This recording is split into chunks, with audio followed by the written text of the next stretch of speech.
हमारे आसपास भूतों की एक काल्पनिक दुनिया है, लेकिन हम उस दुनिया से बिल्कुल अनजान रहते हैं। बहुत सी प्राचीन किताबों में भूतों के अस्तित्व का वृत्तांत मिलता है। भूत का बच्चा भूतिया बैकअप कहानी उन्हीं काल्पनिक घटनाओं से प्रेरित होकर लिखी गई है। एक छोटे से शहर में बिंदिया नाम की एक औरत रहती थी। वह शादीशुदा थी, लेकिन उसकी कोई औलाद नहीं थी। 3 बार उसका गर्भपात हो चुका था। वह बच्चे को पाने के लिए व्याकुल रहती थी, लेकिन हर बार उसकी गोद सूनी ही रह जाती थी। बिंदिया ने औलाद को पाने के लिए कई तरह के उपाय किए थे। इसके बावजूद उसके घर का आंगन बच्चों की किलकारियों के लिए सूना था। बिंदिया का पति एक मजदूर था और वह अपनी पत्नी से बहुत प्यार करता था। उसे भी अपने बच्चे की चाहत थी, लेकिन ऊपर वाले की मर्जी के बिना उसका यह सपना पूरा नहीं हो सकता था। बिंदिया चौथी बार फिर से गर्भवती होती है। इस बार दोनों बड़ी उम्मीद से गर्भ के बच्चे का ख्याल रखते हैं। बिंदिया का पति उसके खाने पीने की बहुत सी चीजें लाकर रख देता है और कहता है कि इस बार तुम्हें अपने बच्चे को पूरा पोषण देना होगा, जिसके लिए तुम्हें मजबूती से खाना पीना होगा और अपना ध्यान भी रखना पड़ेगा। बिंदिया अपनी पति की बात सुनकर सर हिलाती है। दरअसल वह अंदर से टूट चुकी है बच्चे को पाने की। उसने अपनी सारी उम्मीदें खो दी है, लेकिन अपने पति के आत्मविश्वास को देखकर वह अपनी हिम्मत बढ़ाती है और तय करती है कि इस बार वह मां बनकर ही रहेगी। आधी रात होते ही बिंदिया के पेट में दर्द शुरू हो जाता है। अचानक बिंदिया के पति की नींद खुलती है और वह बिंदिया को अपनी गोद में लेटाकर हौसला देता है, लेकिन जब दर्द बर्दाश्त के बाहर होने लगता है तो वह अपनी पत्नी को अपनी पीठ में लादकर अस्पताल के लिए भागता है। रास्ते में बिंदिया बेहोश हो जाती है। बिंदिया का पति उसे वहीं जमीन पर लिटा लेता है और जोर जोर से मदद के लिए चिल्लाने लगता है। तभी पास में स्थित श्मशान से एक चंडाल निकल कर आता है।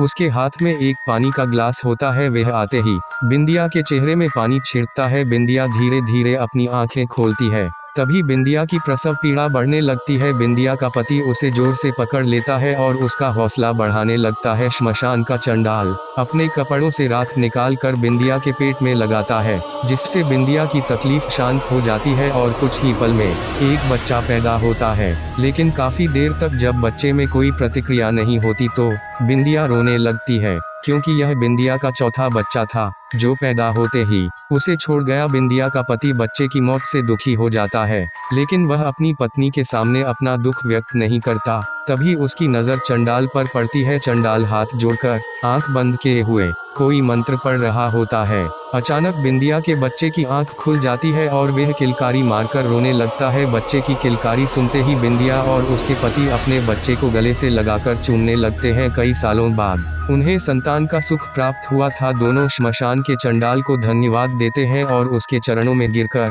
उसका अभिवादन करते हैं। चंडाल बिना कुछ बोले श्मशान में वापस लौट जाता है। बिंदिया का पति अपनी पत्नी और बच्चे को साथ में लेकर घर वापस आ जाता है। दोनों अपने बच्चे के साथ बहुत खुश होते हैं। एक रात बिंदिया की नज़र खुलती है तो वह देखती है कि उसका बच्चा कमरे में पैदल चल रहा है, लेकिन वह तो सिर्फ 2 महीनों का है। बिंदिया सोच में पड़ जाती है कि इतना छोटा बच्चा कैसे चल सकता है।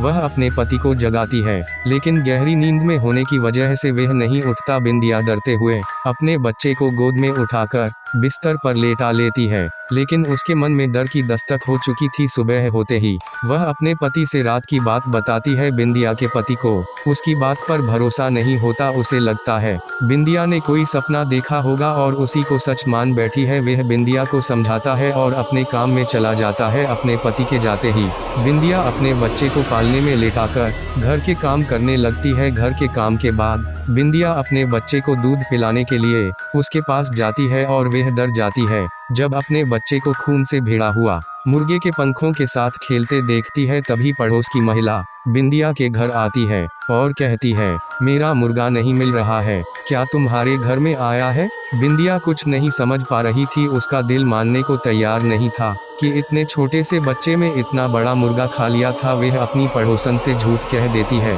कि मैंने नहीं देखा है। शाम को जब बिंदिया का पति घर आता है तो बिंदिया बहुत घबराई होती है और कमरे के कोने में शांत बैठी होती है। वह आते ही बिंदिया से कहता है, क्या हुआ, तुम ऐसे क्यों बैठी हो? तभी वह अपने पति के गले लगकर रोने लगती है और कहती है, यह कोई साधारण बच्चा नहीं, क्योंकि आज इसने पूरा जिंदा मुर्गा ही खा लिया। बिंदिया का पति यह बात सुनते ही हक्का बक्का रह जाता है। वह जल्दी से उसी श्मशान की तरफ भागता है जहां यह बच्चा पैदा हुआ था। वहां पहुंचते ही उसे वही चंडाल फिर से दिखाई देता है। उनके पास पहुंचते ही वह कहने लगता है, बाबा वह बच्चा तो असाधारण है, क्या उसे कोई भूत बाधा आई है? लेकिन चंडाल को सब कुछ पहले से ही पता था। वह कहता है, तुम्हारा बच्चा तो पैदा होते ही मर गया था, लेकिन तुम लोगों के दुखों को देखते हुए मैंने एक प्रेतात्मा को तुम्हारे मृत बच्चे के शरीर में प्रवेश करवा दिया था, जिसकी वजह से वह जिंदा है। लेकिन वह एक अमावस्या तक ही प्रेतात्मा उस बच्चे के शरीर में रह सकती है और उसके बाद तुम्हारे बच्चे की सांसें बंद हो जाएंगी। चंडाल की बात सुनकर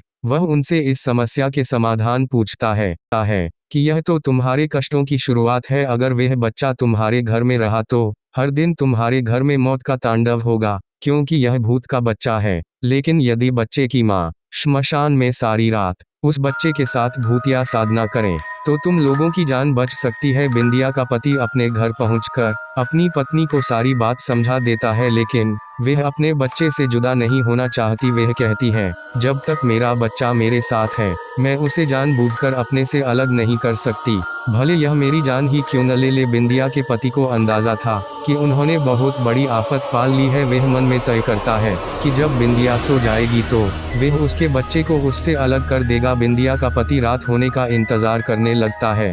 जैसे ही बिंदिया सो जाती है वह बच्चे को लेकर श्मशान पहुंच जाता है और चंडाल के पास जाकर कहता है, बाबा ये आफत आप ही संभालो, बस हमें बचा लो। चंडाल बच्चे को देखते ही उसे डांटते हुए कहता है, तुमने अपने साथ साथ मेरी मौत का भी इंतजाम कर लिया, जो इसे इसकी माँ के बिना ले आए। चंडाल के इतना बोलते ही बच्चे की आंखें लाल हो जाती है और वह जमीन पर खड़ा हो जाता है। चंडाल बच्चे के सम्मोहन में वशीभूत हो जाता है और वही श्मशान में बने हुए एक गड्ढे में गिरकर बेहोश हो जाता है। बिंदिया का पति चंडाल की दुर्दशा देखकर डर जाता है और वहां से भागने लगता है, लेकिन एक अदृश्य ताकत उसे पैरों से पकड़कर कई बार जमीन पर पटकती है, जिससे वह लहूलुहान हो जाता है और बच्चा उसे उसी गड्ढे में डाल देता है जिसमें चंडाल पहले से पड़ा हुआ है। दोनों के गड्ढे में जाते ही श्मशान में जोरदार हवाएं चलने लगती है और मिट्टी उड़कर उसी गड्ढे में जाने लगती है और देखते ही देखते दोनों जिंदा ही दफन हो जाते हैं। यहाँ दूसरी तरफ जैसे ही